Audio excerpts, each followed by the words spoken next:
देश के कई राज्यों में बिजली संकट को देखते हुए केंद्र की मोदी सरकार ने एक बहुत ही महत्वपूर्ण और अहम निर्णय लिया है, जिसमें देश के कई राज्यों में बिजली संकट की समस्या को दूर करने के लिए देश के करीब 650 पैसेंजर ट्रेन को रद्द किया गया है। इतना ही नहीं, मालगाड़ियों को फिलहाल चलने की अनुमति दी गई है। इस वक्त मैं मौजूद हूँ रांची से करीब 70 किलोमीटर दूर यानी कि खलारी राय स्टेशन।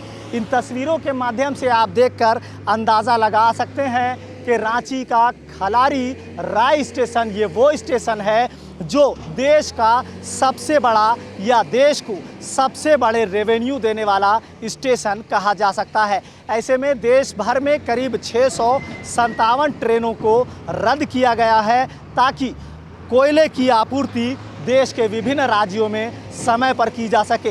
दरअसल पैसेंजर ट्रेन जो चलते हैं उस पैसेंजर ट्रेन को रद्द इसलिए भी किया गया है कि ट्रैक खाली मिले और कोयले की जो आपूर्ति है वो समय पर राज्यों को मिले और बिजली संकट की समस्या से लोगों को निजात मिल सके। तो यहाँ कह सकते हैं कि केंद्र सरकार द्वारा ये बिजली संकट को लेकर निर्णय जो हुआ है बिल्कुल सराहनीय और कहीं ना कहीं इसे ज़रूरी भी कहा जा रहा है। बताते चले कि देश भर में थर्मल पावर स्टेशनों तक कोयले की तुरंत पहुंच बनाने के लिए केंद्र सरकार ने पैसेंजर ट्रेनों को रद्द करने का निर्णय लिया है। इसमें पैसेंजर ट्रेनों को रद्द होने से कोयले से भरे रैक वाली गाड़ियों को जल्द रास्ता मिलेगा और थर्मल पावर स्टेशन तक दूरी भी कम समय तक तय की जाएगी। वहीं अगर बात करें कि देश के कोयला मंत्री प्रहलाद जोशी ने भी कहा है कि हालात फिलहाल स्थिर बने हुए हैं। हमारे पास करीब 30 लाख टन का स्टॉक कोयला है, जबकि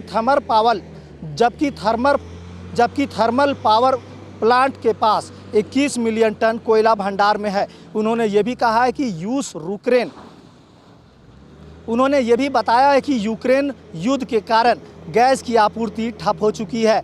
ऐसे में भीषण गर्मी के दौरान कोयले की डिमांड काफ़ी बढ़ गई है और वर्तमान में 2.5 बिलियन यूनिट की दैनिक खपत को देखते हुए करीब 3.5 बिलियन यूनिट बिजली का उत्पादन हो रहा है। तो कह सकते हैं कि देश के कई राज्यों में मंडरा रही बिजली संकट की समस्या को दूर करने के लिए केंद्र सरकार ने ये एक बड़ा निर्णय लिया है और इसके लिए राज्य के कई जिलों में या कह सकते हैं देश के कई राज्यों में ट्रेनों को रद्द किया गया है ताकि बिजली की समस्या से लोगों को निजात मिले।